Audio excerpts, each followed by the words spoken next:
Bonsoir encore une fois, bonsoir. Donc, nous allons commencer notre lecture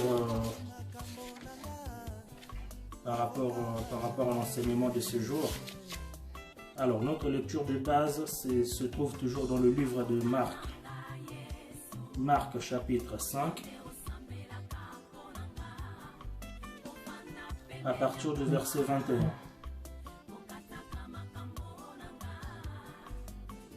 Marc chapitre 5 à partir du verset 21. Et je vais lire les Écritures. Jésus regagnant en barque l'autre rive, où une grande foule s'est rassemblant autour de lui. Il était au bord du lac. Alors vint un des chefs de la synagogue, du nom de Jairus. Lorsqu'il aperçut Jésus, il se jeta à ses pieds et le supplia avec insistance: « Ma fille est sur le point de mourir. Viens, pose le main sur elle afin qu'elle soit sauvée et elle vivra. » Jésus s'en alla avec lui. Une grande foule suivait et le pressait de tous côtés. Or, il y avait une femme atteinte d'une hémorragie depuis 12 années. Elle avait beaucoup souffert entre les mains de nombreux médecins. Elle avait dépensé tout ce qu'elle possédait. Mais cela n'avait servi à rien. Au contraire, son état avait plutôt de plus en plus empirant. Elle entendit parler de Jésus, vint dans la foule par derrière et toucha son vêtement. Car elle se disait: « Même si je ne touche que ses vêtements, je serai guérie. » En l'instant même, son hémorragie s'arrêta et elle sentit dans son corps qu'elle était guérie de son mal. Jésus se rendit aussitôt compte qu'une force était sortie de lui. Il se retourna au milieu de la foule et dit: « Qui a touché mes vêtements ?» Ses disciples lui dirent: « Tu vois la foule qui te presse et tu dis: « Qui m'a touché ?» Jésus regardait autour de lui pour voir celle qui avait fait cela. La femme, effrayée et tremblante, sachant ce qui lui est arrivé, vint se jeter à ses pieds et lui dit toute la vérité. Alors lui dit: « Ma fille, ta foi t'a sauvée, pars dans la paix et sois guérie de ton mal. » Alors, ici encore une fois par rapport à cette histoire, nous voyons ce que Jésus avait fait à cette dame. Permettez-moi quand même que je puisse faire juste un petit peu marche arrière par rapport à ce que nous avions dit la dernière fois. Parce qu'il y a eu quelques questions, donc les gens ont voulu un petit peu être un peu plus précises parce qu'apparemment il y a pas mal de personnes qui avaient du mal à comprendre. Donc précisément, je voulais quand même préciser que ce que nous allons parler aujourd'hui, si vous lisez la Bible en noir et blanc, vous ne trouverez pas ce que nous allons dire aujourd'hui. Parce qu'ici, nous sommes vraiment en train de parler dans la langage vraiment prophétique. Donc, nous ne sommes pas vraiment dans la doctrine, nous sommes plutôt dans le langage prophétique. Donc, ce que nous sommes en train de dire, ce que nous allons dire plutôt dans la lettre, ça sera difficile pour que vous puissiez comprendre cela. Donc, essayez vraiment d'être attentif pour que vous puissiez comprendre tout ce que nous allons dire. Donc, la fois dernière, nous avions dit que la femme était en perte de sang pendant 12 années. Or, la femme avait tout fait ce qu'elle pouvait de sa force. Elle a vu toutes sortes de médecins, mais malheureusement, la femme n'avait guère trouvé du repos. Or, les Écritures nous ont bien attesté que le repos, la femme peut trouver du repos que dans la maison de son mari, c'est-à-dire dans la maison d'un homme. Car celui qui veut être un mari, il faut qu'il soit un homme, car un enfant ne peut pas se marier. Il faut que tu sois un homme. C'est pour cela que les Écritures disent que non, l'homme quittera son père et sa mère, s'attachera à sa femme. Il faut que tu sois un homme pour que tu puisses te marier. Donc, nous comprenons que non, la femme doit avoir du repos que dans la maison d'un homme. Cette femme qui était en perte de sang pendant 12 années, elle ne pouvait malheureusement pas avoir du repos aussi longtemps que l'homme ne s'est pas révélé en elle, ou aussi longtemps que l'homme ne s'est pas présenté devant elle. Il fallait que l'homme puisse se présenter devant elle pour que la femme puisse avoir du repos. Or, malheureusement, le temps de 12 années de la souffrance de cette femme, ces temps-là, Dieu était avec un autre peuple, c'est-à-dire l'homme était encore avec un autre peuple, avec une autre femme. Donc il fallait que l'homme puisse laisser la femme avec qui il était pour qu'elle puisse se présenter devant cette femme et pour que cette femme puisse avoir du repos. Nous avions un petit peu véhiculé pour voir comment il fallait que l'homme puisse faire pour qu'elle puisse sortir devant la femme, se présenter devant la femme. Nous avions dit notre frère David qui nous a confirmé comment il fallait que l'homme puisse aller chercher la femme, car la femme se trouvait que dans la vallée. Donc la femme qui devait sortir, elle se trouvait que dans la vallée. Donc notre frère David nous a montré comment cette femme, elle devait être sortie. Donc en gros, pour résumer tout ce que nous avions dit que l'homme est celui qui donne du repos à sa femme. Sans l'homme, la femme ne peut malheureusement pas avoir du repos. Ça, c'est le livre de Ruth qui nous atteste cela. Donc, la femme peut avoir du repos que dans la maison de son mari. Sans le mari, la femme n'aura guère du repos. Donc, aujourd'hui, nous allons maintenant essayer de parler sur les 12 années. Parce que nous avions dit que les 12 années que l'homme, les 12 années de la souffrance de la femme, représente le temps où Dieu était avec les enfants d'Israël. Or, nous avons conclu en disant que non, la femme représente l'Église. Mais nous savions que pourquoi nous disons que la femme représente l'Église? Premièrement, parce que les Écritures disent que non, toute personne qui était en perte de sang, cette personne-là était considérée comme une personne impure. Donc cette femme, étant donné qu'elle était en perte de sang, donc cette femme était impure. Or, nous les nations, au moment où Dieu était encore avec Israël, nous les nations, nous étions des impurs. C'est la raison pour laquelle nous disons que cette femme représente l'Église. Donc, pendant le temps de la souffrance, c'est-à-dire le temps de manque de repos de cette femme, Dieu était en train de parler avec Israël. Et les 12 années représentent effectivement Israël. Comment maintenant nous allons voir les 12 années qui représentent Israël? Nous allons essayer de marcher maintenant pour comprendre d'où sortent les 12 années que nous disons que ces 12 années représentent Israël. Car tout ce que nous disons par rapport aux Écritures, nous devons toujours avoir aussi des témoins dans les Écritures pour confirmer tout ce que nous disons. Donc pour aujourd'hui, nous allons se baser seulement dans les 12 années de la femme. Parce que premièrement, on a parlé du repos, c'est-à-dire de tous les temps de la femme. Et aujourd'hui, nous allons maintenant détailler les 12 années que l'homme était avec une autre femme, c'est-à-dire les 12 années de la souffrance de la femme. La femme qui était en souffrance, mais l'homme était avec une autre femme. Nous allons détailler maintenant ces 12 années-là que nous avions dit, ça représente Israël. Bon. Alors, pour rentrer directement dans notre vif des sujets concernant les 12 années, nous avions dit que les 12 années représentent Israël. Or, si je prends les 12 années, pourquoi nous disons que les 12 années représentent Israël? Parce que nous voyons dans les Écritures que les 12 années représentent seulement les 3 fils d'Israël. Car Dieu a parlé avec Israël, Dieu a marché avec Israël que par les 3 fils.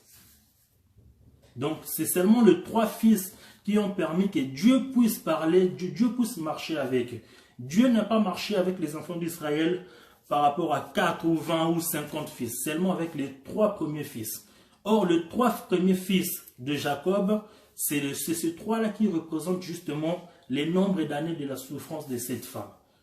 Donc, je vais partir un peu très bas en disant que le 12, lorsque nous prenons 12, nous voyons que ça s'écrit à 1 et 3. 1 et 2, pardon. Or, le 1 et 2, ça forme un 3. Donc, nous allons se baser par le 3. Nous avons dit que le 3, ça représente, le 12, ça représente les temps où Dieu était avec les enfants d'Israël.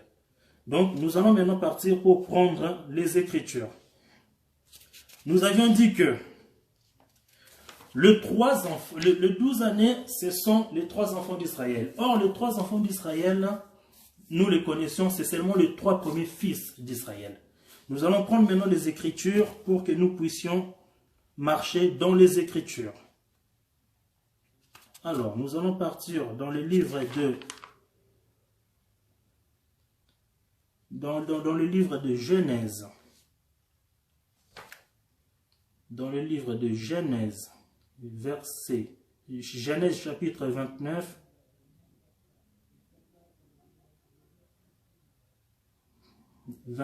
à partir du verset 31. Genèse chapitre 29 à partir du verset 31, pardon. Alors, l'Éternel vit que Léa n'était pas aimée. L'Éternel vit que Léa n'était pas aimée. Donc ici, l'Éternel a vu que Léa n'était pas aimée. Et il lui permit d'avoir des enfants, tandis que Rachel était stérile. Donc, on va vraiment partir très très lentement pour essayer de comprendre vraiment ce que nous sommes en train de dire. Donc, nous avions dit que les 12 années représentent Israël. Or, les 12 années que nous avions dit qui représentent Israël, ces 12 années représentent seulement les 3 premiers fils de Jacob. Or, les 3 premiers fils de Jacob, ce sont les 3 premiers fils qui sont venus pour montrer à Léa que Dieu était justement avec elle. Ici, nous sommes en train maintenant de toucher que Léa représente Israël. Nous sommes partis prendre Léa comme Israël. Vraiment, nous allons marcher tout doucement. Léa comme Israël. Ici, quand la Bible dit que l'Éternel vit que Léa n'était pas aimée. Ici, nous sommes en train de voir Léa comme Israël. Or, quand les Écritures disent que l'Éternel a vu que Léa n'était pas aimée. Or, les Écritures disent que l'homme va aimer sa femme. Donc, les maris aiment vos femmes. Or, ici, les Écritures ont dit que non, Léa n'était pas aimée. Nous sommes en train de comprendre que le manque d'amour que Jacob avait envers Léa, c'était la souffrance de Léa. Or, la souffrance de Léa représente justement Israël dans l'Égypte. Donc, la souffrance de Léa, c'est-à-dire le manque d'amour de Jacob envers Léa, représente Israël dans l'Égypte. Parce que Israël dans l'Égypte, il n'avait pas un homme qui pouvait l'aimer. Israël dans l'Égypte n'avait pas un homme qui pouvait l'aimer. C'est la raison pour laquelle Israël était souffrante. Parce que Léa, elle était aussi souffrante parce que Jacob aimait Rachel, mais n'aimait pas Léa.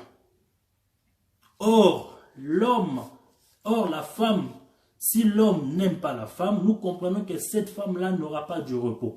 Or, le manque d'amour de Jacob envers Léa symbolise Israël qui est en Israël, Israël qui est en Égypte. Donc Léa, en quelque sorte, Léa se trouve en Égypte.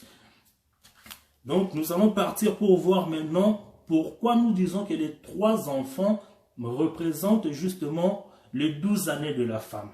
Nous allons prendre les écrits, nous allons continuer toujours dans les Écritures. 32. Donc Genèse 29, verset 32.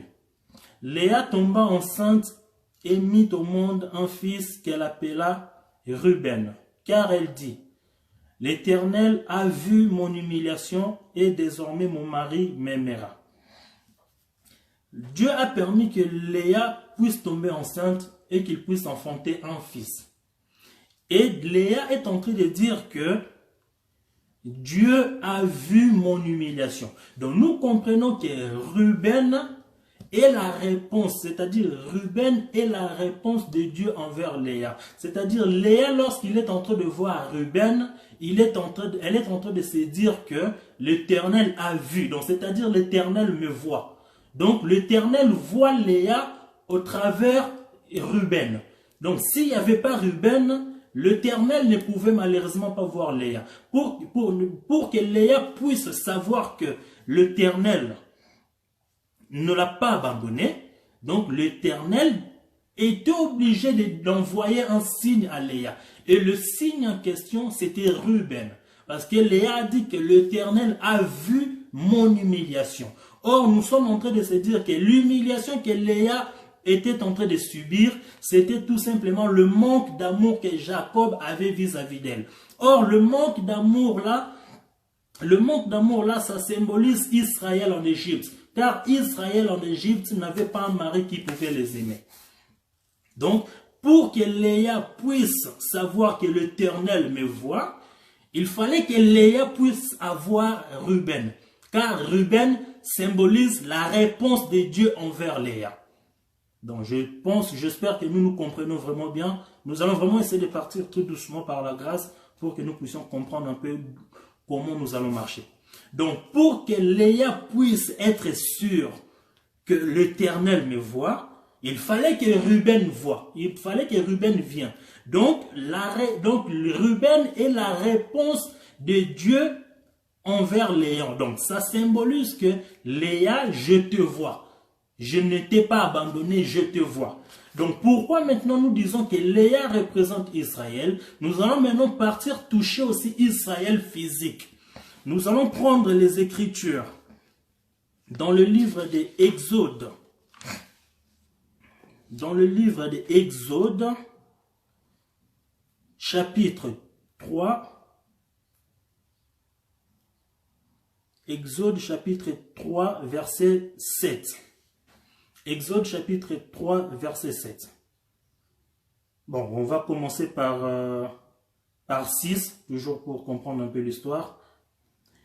Il ajouta, « Je suis le Dieu de ton père, le Dieu d'Abraham, le Dieu d'Isaac et le Dieu de Jacob. » Moïse se cacha le visage car il avait peur de regarder Dieu. 7.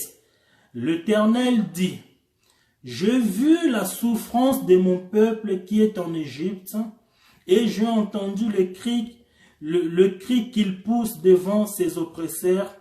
Oui, je connais ses douleurs. » Dans le verset 7, l'Éternel est en train de dire à Moïse que « J'ai vu la souffrance de mon peuple. » Nous sommes en train de voir que il fallait que Dieu voie.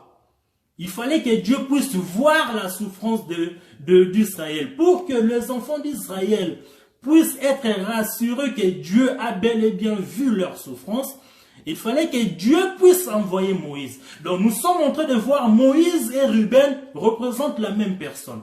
Parce que Moïse est celui qui est venu montrer aux enfants, qui est venu pour rassurer les enfants d'Israël comme quoi que l'Éternel le voit.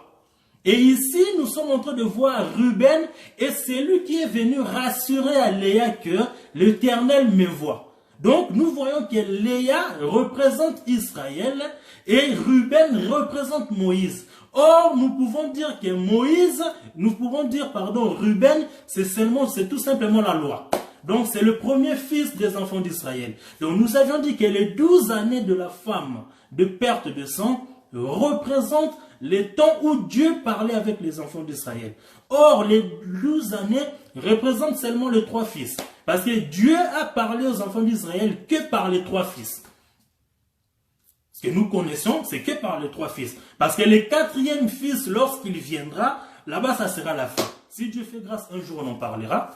Mais Dieu, pour le moment, parle aux enfants d'Israël que par les 3 fils qui représentent les 12 années de la souffrance de la femme. Donc, nous voyons que Léa, Ruben est la réponse de Dieu à Léa. C'est-à-dire, Léa, lorsqu'il est en train de voir Ruben, Léa se dit que, effectivement, l'Éternel me voit. Et Moïse est la réponse de l'Éternel aux enfants d'Israël. C'est-à-dire, les enfants d'Israël, lorsqu'ils sont en train de voir Moïse, ils se disent que l'Éternel nous voit. Donc, Moïse est égal à Ruben, et Ruben est tout simplement la loi, ce qui représente le premier fils d'Israël. Donc, nous avons déjà touché le premier fils d'Israël qui est Ruben. Donc, c'est-à-dire, Ruben, c'est la loi. Donc, Ruben est la loi. Or, Dieu a parlé avec les enfants d'Israël que par 3 fils. Donc, nous avons déjà fait sortir le premier, c'est la loi. Donc, nous comprenons que par là, la femme elle ne pouvait malheureusement pas avoir du repos parce que Dieu, effectivement, était en train de donner des enfants à une autre femme. Donc, la femme de père des sang, les 12 années-là, cette femme ne pouvait pas avoir du repos parce que l'homme ne s'est pas présenté devant elle car l'homme était avec une autre femme. Donc, c'est la raison pour laquelle la femme, lorsque l'homme s'est présenté devant elle, cette femme-là, sa souffrance devait s'arrêter. Cette femme-là devait avoir du repos parce que c'est l'homme qui donne du repos.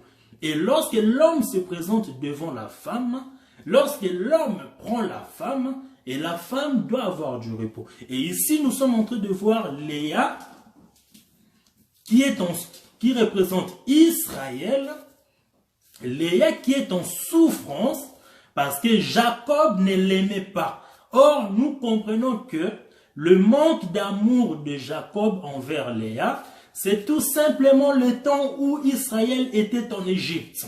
C'est tout simplement le temps où Dieu n'était pas encore venu libérer les enfants d'Israël. Or, nous comprenons que la libération des enfants d'Israël, ce n'est que Moïse.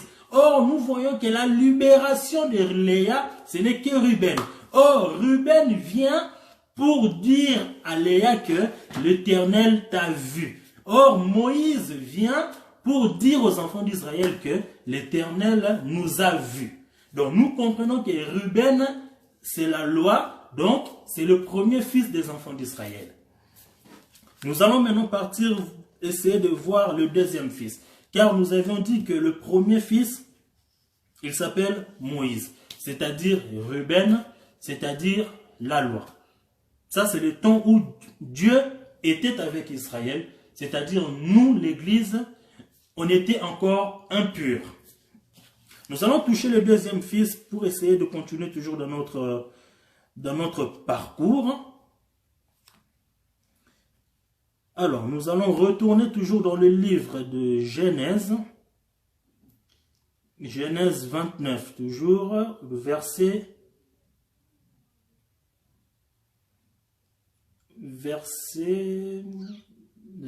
33. Genèse 29, verset 33. Elle tomba encore enceinte et mit au monde un fils. Et elle dit, l'Éternel a entendu que je n'étais pas aimée et il m'a aussi accordé celui-ci. Et elle lui donna le nom de Siméon. Ici, les Écritures nous disent que Léa, malgré le premier fils qu'il a eu, Léa n'était toujours pas aimée. Pourquoi Léa n'était pas aimée? Parce que l'homme ne l'écoutait pas. L'homme l'a vu. L'homme a vu Léa. Léa a eu le premier fils. Mais l'homme n'écoutait pas Léa. Donc, c'est-à-dire que son chagrin continuait toujours. Parce que Léa n'était toujours pas en paix. Aussi longtemps que l'homme ne prête pas attention à Léa, Léa n'était toujours pas aimée, c'est-à-dire Léa était toujours sans repos et Léa était toujours culpabilisée. Donc pour que Léa puisse être en repos, il faut que Léa puisse se sentir aimée. Or, pour que la femme puisse se sentir aimée, il faut que l'homme en question donne tout son amour à la femme. Or, l'homme, s'il ne donne pas l'amour à la femme ne peut guère être aimée. Donc ici, les Écritures nous disent que Léa a eu le deuxième fils, qu'elle a dit, l'Éternel a entendu que je n'étais pas aimée. Donc l'Éternel a entendu. Nous voyons que le premier fils était pour voir. Donc nous comprenons que Dieu voit les enfants d'Israël par la loi. Donc ce n'est que par Ruben que Dieu voit les enfants d'Israël. Ce n'est que par Moïse que Dieu voit les enfants d'Israël. Car Dieu ne voit les enfants d'Israël par aucun autre moyen si ce n'est que par la loi. Donc la loi permet à Dieu de voir les enfants d'Israël. Donc la loi permettent aux enfants d'Israël de savoir que Dieu le voit. Car un enfant d'Israël, s'il fait quelque chose en dehors de la loi, il sait que Dieu voit que je suis en train de marcher hors la loi. Or, si quelqu'un marche hors la loi, nous comprenons que cette personne-là n'a pas Ruben. Parce que Ruben, c'est lui qui voit. Donc, le deuxième fils, Léa a dit que l'Éternel a entendu. Le premier, c'était voir. Le deuxième, l'Éternel a entendu. Nous allons partir encore, nous avons encore dit que Léa représente Israël. Quand nous parlons de Léa, nous sommes vraiment dans la révélation. Donc, comme je vous ai dit ça, c'est des choses pour voir ça dans la lettre ici, où est marqué Léa Israël, dans les Écritures, ça sera difficile pour que vous puissiez en trouver. Donc, Léa représente Israël. Et lorsque nous parlons d'Israël, nous sommes vraiment en train de parler d'Israël terrestre. Donc, nous allons maintenant partir pour voir où Léa est Israël. Donc, nous avions dit que l'Éternel a donné le fils, le deuxième fils à Léa. Et qu'est-ce que Léa a dit?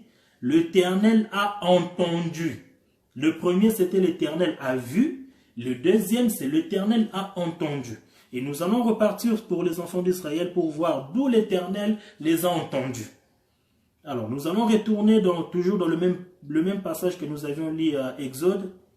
Exode 3, verset 7 toujours. Alors, les Écritures disent, l'Éternel dit, je vis la souffrance de mon peuple qui est en Égypte. Premièrement, le peuple était en Égypte. Et j'ai entendu les cris qu'il pousse devant ses oppresseurs. Oui, je connais ses douleurs. Donc, il fallait que l'Éternel, premièrement, puisse voir et deuxièmement, puisse entendre. Or, nous savions que Siméon est le deuxième fils, c'est-à-dire Siméon, c'est celui qui est venu pour rassurer à Léa que l'Éternel t'a entendu. Donc, Siméon est celui qui est venu pour rassurer à Léa que l'Éternel t'a entendu. Donc, nous sommes en train de voir que Siméon est la réponse de l'Éternel envers Léa. Or, nous savions bien que les enfants d'Israël, pour qu'ils puissent être rassurés que l'Éternel les entende, qu'est-ce que les enfants d'Israël font? Les enfants d'Israël partent consulter les prophètes. Or, c'est les prophètes qui vont donner la réponse aux enfants d'Israël, comme quoi que l'Éternel a entendu vos prières, l'Éternel a entendu vos supplications, et cette fois-ci, l'Éternel a dit ceci. Donc, nous sommes en train de voir que Léa, Siméon, est celui qui permet aux enfants d'Israël de savoir que l'Éternel les a entendus. Donc, nous comprenons que l'Éternel entend les enfants d'Israël que par les prophètes. Parce que ce n'est que par les prophètes que les enfants d'Israël viennent consulter pour qu'ils puissent entendre Dieu. Donc, ce n'est pas par quelqu'un d'autre, ce n'est que par des prophètes. Nous sommes en train de voir le deuxième fils des enfants d'Israël. Car nous avions dit que les 12 années représentent les temps où Dieu parlait avec les enfants d'Israël. Et les 12 années-là, nous avons dit que Dieu parle jusqu'aujourd'hui avec les enfants d'Israël que par ses 3 fils. Et les 3 fils, nous avons un petit peu fait plus ou moins l'arithmétique. Nous avions dit que 12, ça s'écrit 1 et 2.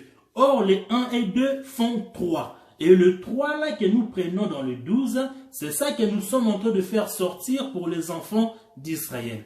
Donc, le premier fils, Ruben, c'est la loi. C'est-à-dire c'est Moïse, le premier fils. Le deuxième fils qui est Siméon, ce sont que les prophètes qui venaient rappeler aux enfants d'Israël que l'Éternel vous a entendu.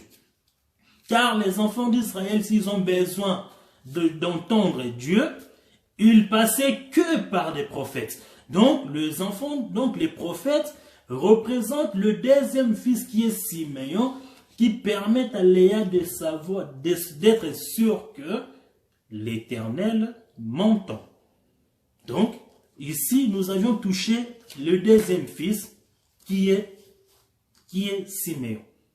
Donc, Siméon, le deuxième fils, représente les prophètes. Car Dieu entend les enfants d'Israël. Les enfants d'Israël entendent Dieu que par des prophètes. Dieu permet aux enfants d'Israël de savoir qu'ils les entendent que par des prophètes. Nous allons essayer encore de partir pour sortir le troisième fils. Parce que nous avons dit que l'Éternel parle aux enfants d'Israël que par les trois fils. Dieu parle aux enfants d'Israël que par les trois fils. Ici, aujourd'hui, vraiment, nous ne touchons pas l'Église. Parce que l'Église, on a déjà parlé de l'Église la fois dernière. Aujourd'hui, nous touchons vraiment Israël parce que nous avions dit que les 12 années de la souffrance de cette femme, c'était les temps où, c'est-à-dire les 12 années de la souffrance de l'Église, c'était les temps où Dieu était encore avec Israël. Donc, au moment où Dieu était encore avec les enfants d'Israël, c'est le moment où l'Église était souffrante. Donc, il fallait d'abord que Dieu puisse finir de parler avec les enfants d'Israël afin que l'Église puisse être sauvée. Donc, il fallait que Dieu puisse laisser les enfants d'Israël afin que nous, l'Église, nous puissions être sauvés. C'est la raison pour laquelle cette femme a été sauvée lorsqu'il a rencontré l'époux. Parce que c'est l'époux qui donne le repos à la femme. Donc, j'espère que nous nous comprenons parfaitement. Nous allons partir maintenant pour essayer de sortir le troisième fils. Nous avions dit que les trois fils représentent les 12 années. Les 12 années de la souffrance de l'Église. Alors, le troisième fils, nous allons retourner toujours dans le même passage, dans le même chapitre où on était dans Genèse 29, à partir du verset 34. Genèse 29, à partir du verset 34. Elle tomba encore enceinte et mit au monde un fils. Et elle dit, « Cette fois-ci, mon mari s'attachera à moi, car je lui ai donné 3 fils.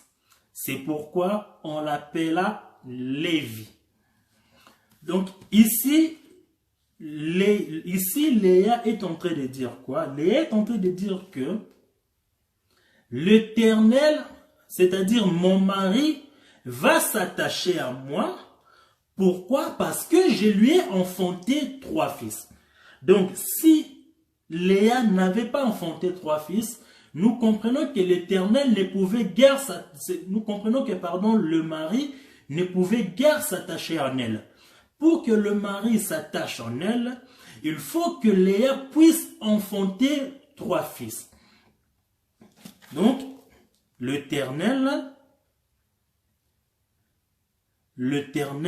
donc elle dit, cette fois-ci, mon mari s'attachera à moi, car je lui ai donné 3 fils.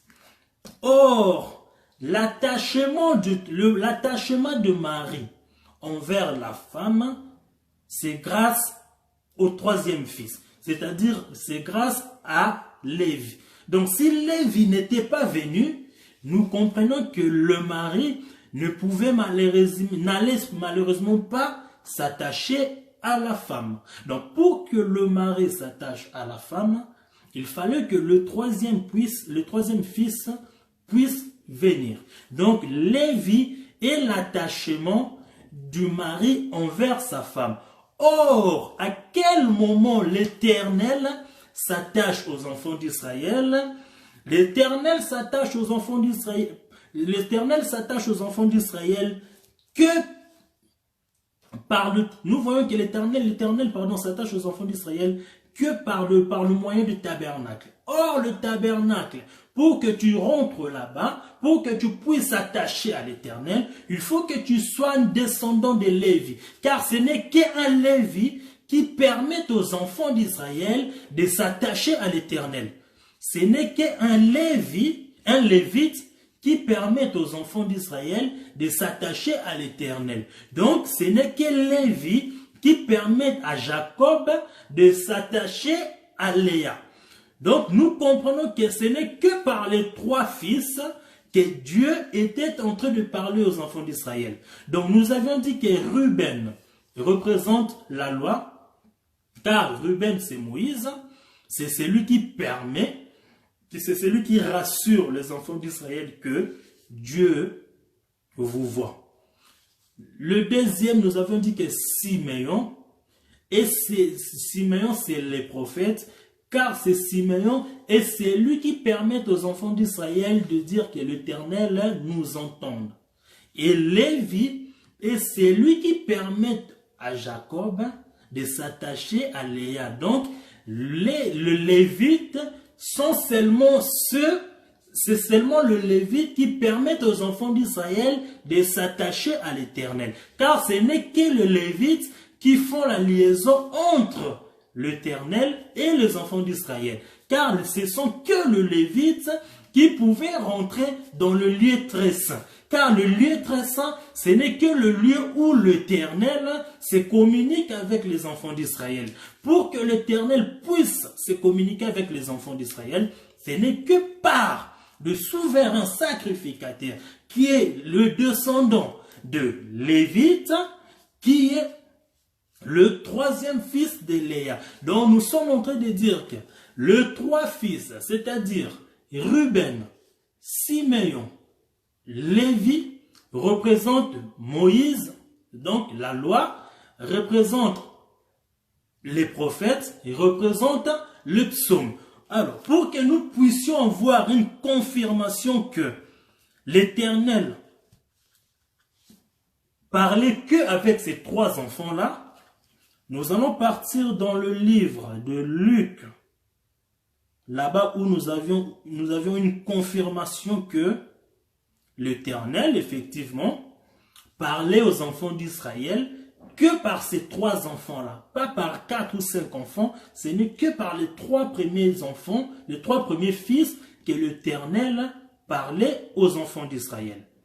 Donc, nous allons prendre la Bible dans le livre de Luc 24, verset 44. Verset 44. Alors, nous allons retourner même avec 43 pour essayer même 42 pour essayer de comprendre. Ils lui présentèrent un morceau de poisson grillé. Il en prit et mangea devant eux. 44. Puis il leur dit, c'est ce que je vous disais lorsque j'étais encore avec vous, qu'il fallait que s'accomplisse tout ce qui est écrit à mon sujet dans la loi, c'est-à-dire dans Ruben, dans le prophète, c'est-à-dire dans Siméon, et dans les psaumes, c'est-à-dire dans Lévi. Donc, Jésus est en train de confirmer que c'est seulement le 3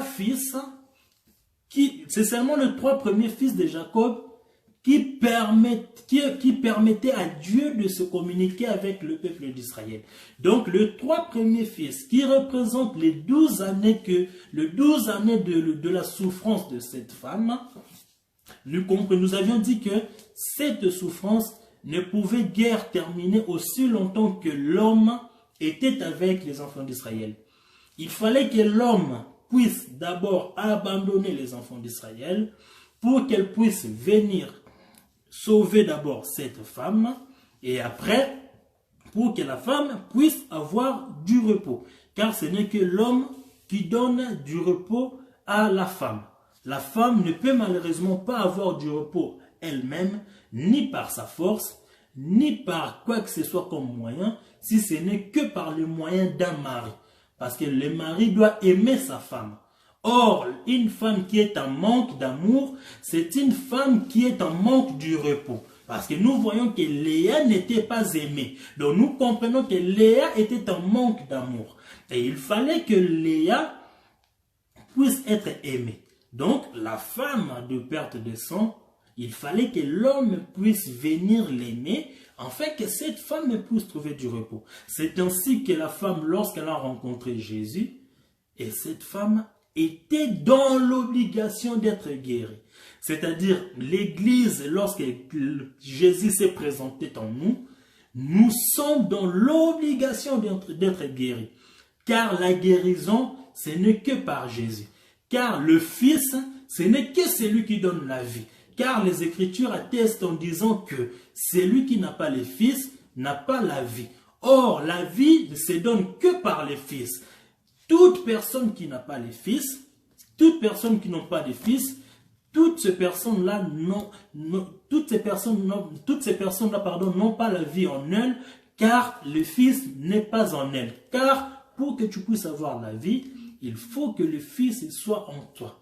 Or, ce Fils, aujourd'hui, il est chez nous. Car ce Fils, aujourd'hui, il s'est présenté en nous. Car aujourd'hui, nous avons la grâce d'avoir cet homme, parce que cet homme s'est présenté en nous. Cet homme merveilleux de Jésus, qui s'est présenté devant la femme, qui a donné la guérison à la femme, c'est-à-dire qui a donné du repos à la femme. Là où la femme a cherché par sa propre moyen, c'est-à-dire la femme est partie chercher toutes sortes de médecins.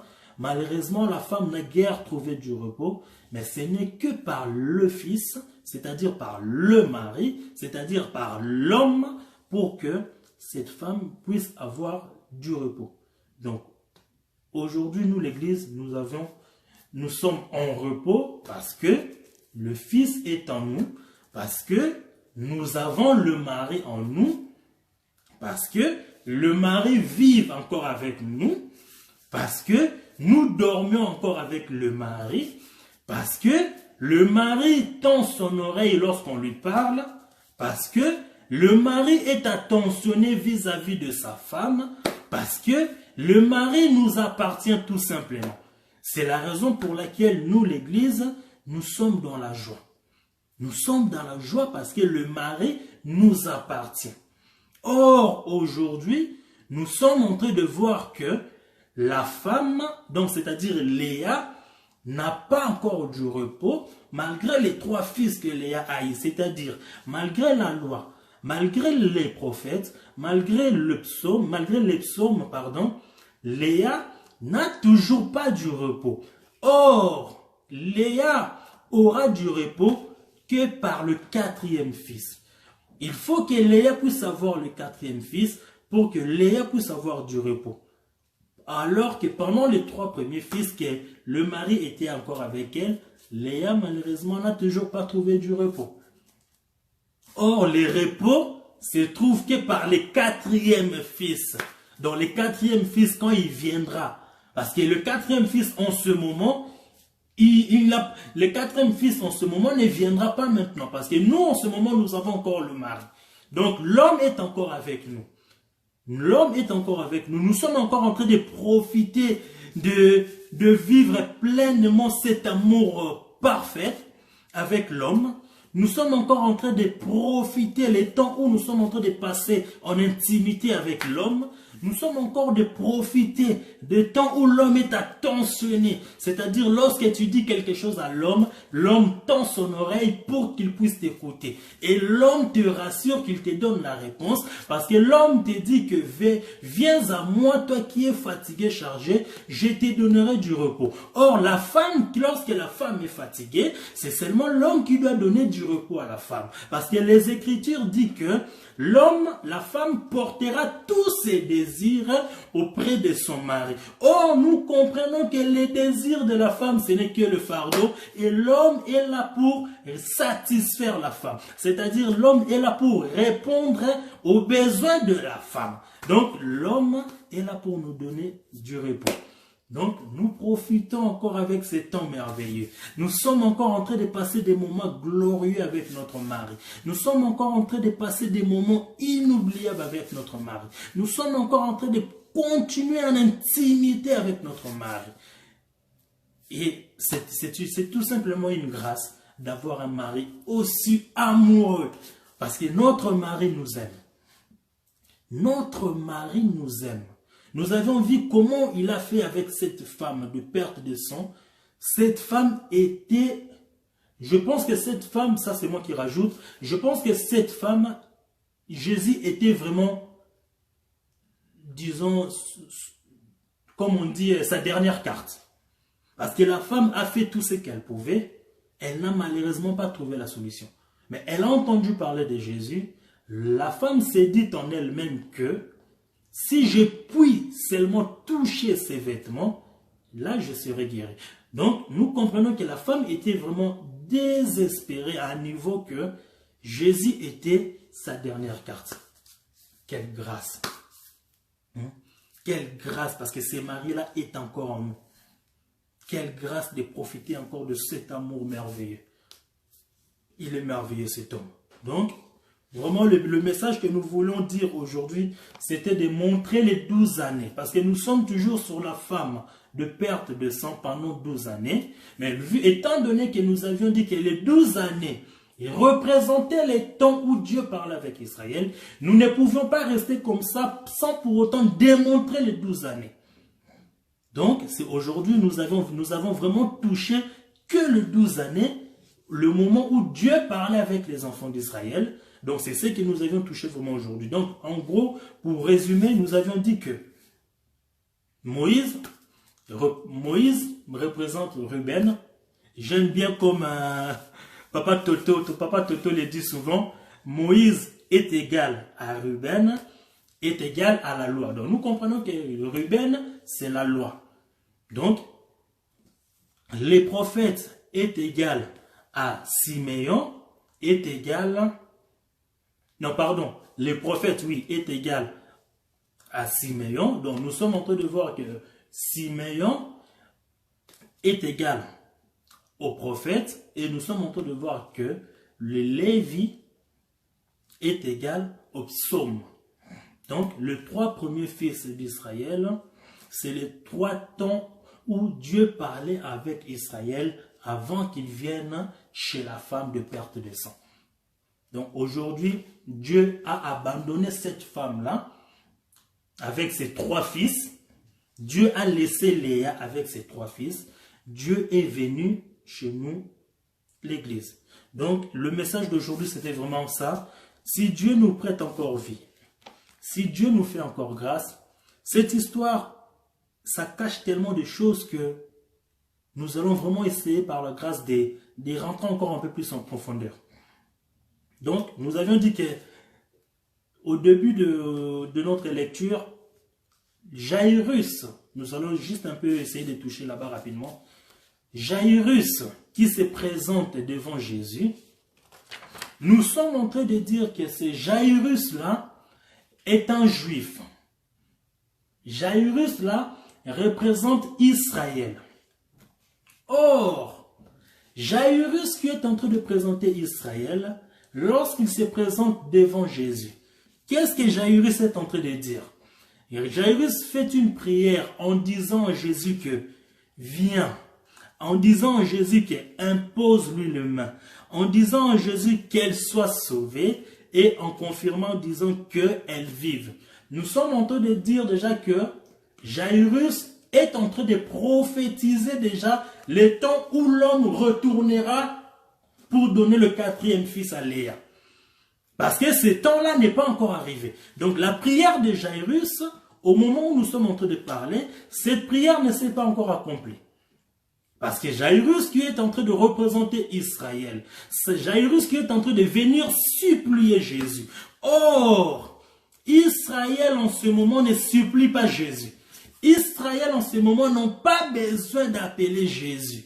Car Israël en ce moment vivent qu'avec leurs 3 fils. C'est-à-dire ils vivent qu'avec la loi, ils vivent qu'avec les prophètes, ils vivent qu'avec les psaumes. Au moment où Israël viendra appeler Jésus pour que Jésus puisse imposer les mains, nous comprenons que Jésus qui va venir, nous sommes en train de voir déjà les besoins. Les désuns qui reviendront. Donc les désuns qui symbolisent déjà la venue de Jésus. Or, qu'est-ce qu'il Jairus dit? Jairus est en train de dire que impose la main. Or, nous comprenons que l'imposition de la main, ce n'est que la puissance de notre Père. Parce que le main représente la puissance. Donc, d'abord, il demande à Jésus de venir, de donner sa puissance. Donc, c'est-à-dire, donc les enfants d'Israël acceptent Jésus, parce que là, il dit qu'il vient. Donc, c'est-à-dire, c'est les enfants d'Israël qui sont en train d'appeler Jésus. C'est-à-dire, viens, impose ta main, c'est-à-dire, on veut accepter, on veut croire à ta puissance, et il dit, afin qu'elle soit sauvée. Donc, nous comprenons que lorsque le mari retournera pour donner le 4e fils à Léa, Léa d'abord sera sauvée parce que Léa, qu'est-ce que Léa va faire? Léa va maintenant louer. Donc, nous comprenons que pour le moment, laissez-nous encore profiter avec notre mari. C'est très important. Profitons encore avec notre mari. Car c'est encore un temps merveilleux de profiter avec ces maris qui nous aiment tant. Le mari qui nous montre l'amour inconditionnel. Ces maris qui nous comprennent à un niveau que personne ne peut nous comprendre. Ces maris qui est tellement attentionné que il n'y a que lui qui peut être attentionné à ce niveau-là. Écoutez ce que Jésus est en train de dire. Jésus est en train de demander, de poser la question aux disciples en disant que qui m'a touché? Jésus, il y avait la foule qui pressait Jésus de gauche à droite, mais malgré toute la foule qui pressait Jésus de gauche à droite, il n'y a personne qui a tiré l'attention à Jésus. Donc, il n'y a personne qui a su capturer l'intention de Jésus. Or, nous, en ce moment, l'Église, nous avions tellement capturé toute son intention que Jésus aujourd'hui nous appartient. Aujourd'hui, l'homme est en nous. C'est-à-dire que tout ce que la femme a besoin, l'homme va lui donner. Donc, je vais essayer un petit peu de descendre maintenant pour que nous puissions aider aussi les bébés. Malgré que les bébés prennent encore du lait, on va les aider. Donc, par rapport à cette histoire, nous voulons seulement montrer que toute personne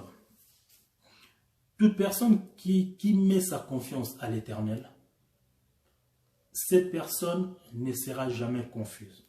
Car c'est l'Éternel qui donne du repos. Parce qu'il dit que « Venez à moi, vous tous qui êtes fatigués et chargés, je vous donnerai du repos. » Or, pour que tu puisses avoir du repos, il faut que tu viennes, parce qu'il te dit, venez à moi. Il faut que tu viennes en lui. Donc aujourd'hui, Jésus est devant toi, mais il te dit, viens. On va toucher une écriture que les gens, on a souvent l'habitude de lire. Les écritures disent, je crois que c'est dans le Matthieu 7, la Bible dit que demandez, on vous le donnera.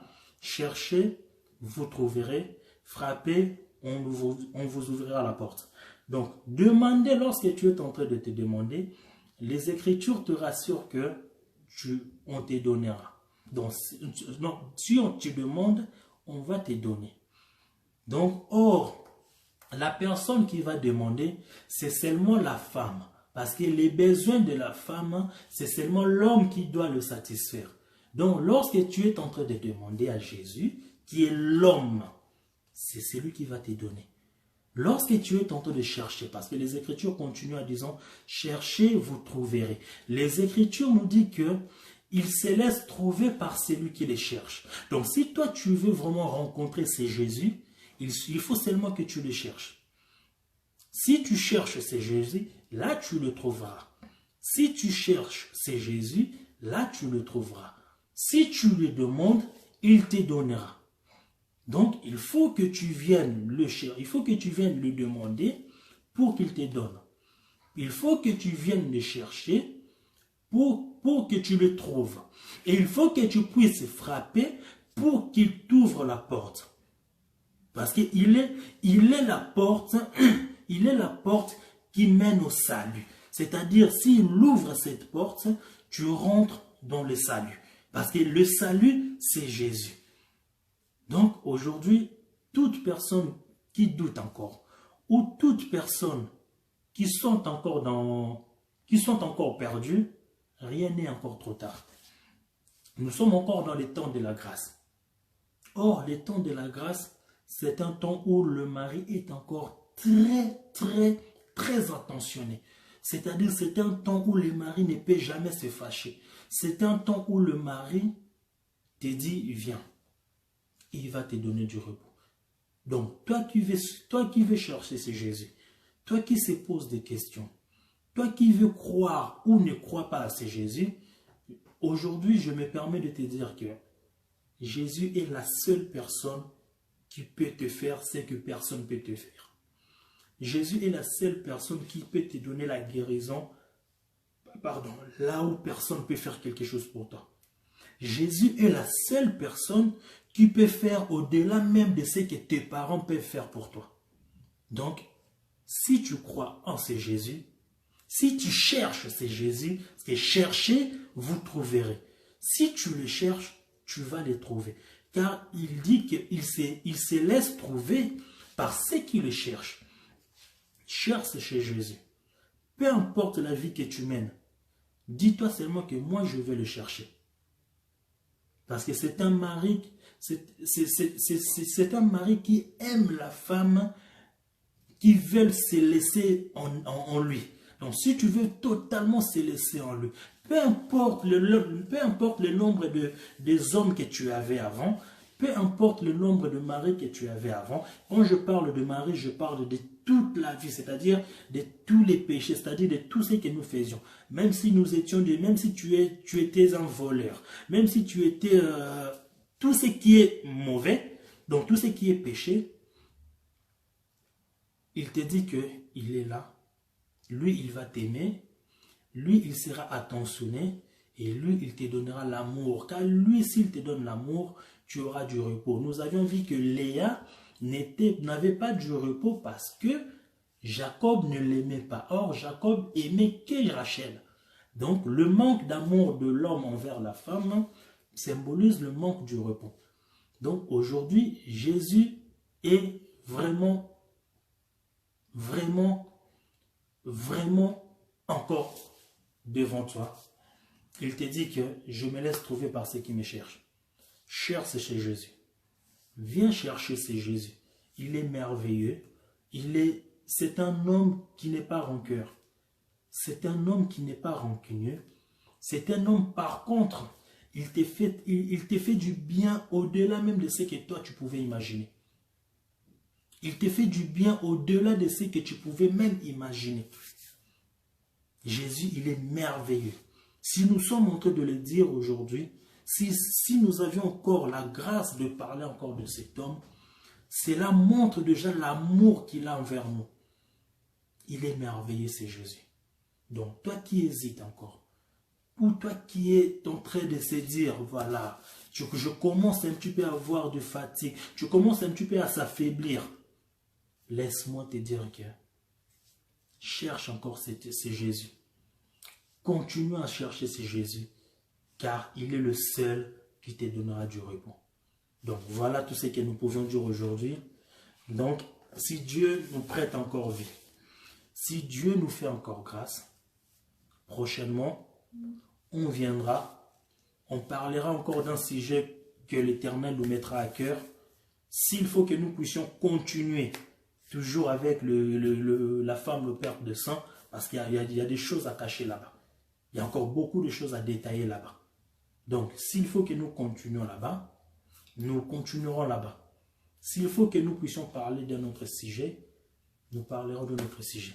Donc, nous nous laissons seulement devant le Père, et c'est seulement le Père qui nous dira ce qu'il faut dire à son peuple. Donc, voilà tout ce que nous pouvons dire aujourd'hui. Donc, aujourd'hui, nous avons vraiment démontré les 12 années de la femme. Car nous ne pouvons pas dire les 12 années représentaient les temps où Dieu était avec les enfants d'Israël sans pour autant les démontrer dans les Écritures. Il faut démontrer cela dans les Écritures. Donc c'est ce que nous avions fait aujourd'hui. Prochainement, par la grâce de Dieu, j'ose croire que Papa nous donnera encore de belles choses parce que Papa nous donne que de belles choses. Tout ce que Papa donne est bon. Donc c'est-à-dire tout ce que Dieu fait est bon. Donc j'ose croire que prochainement, lorsque nous viendrons, nous serons encore bien, nous allons encore bien manger parce que notre Papa, il est le cuisinier par excellence. Lorsqu'il prépare, sa nourriture est tellement appétissante que lorsque nous les mangeons avec appétit. Donc, ça sera encore merveilleux. Vraiment, je bénis encore l'Éternel pour ce moment merveilleux. Je bénis toute personne qui sont connectées, toute personne qui aura la grâce d'écouter encore ces messages. Vraiment, je vous dis que l'Éternel, c'est Jésus vous aime. Jésus vous aime abondamment, abondamment, abondamment. C'est encore le temps de la grâce. Donc la grâce est encore là, c'est-à-dire l'homme est encore là. Donc, viens à l'homme et l'homme te donnera du repos. Vraiment, que l'Éternel vous bénisse. On se retrouve prochainement si le Père le permet. Merci à vous et une très belle soirée à vous tous. Merci, que Dieu vous bénisse.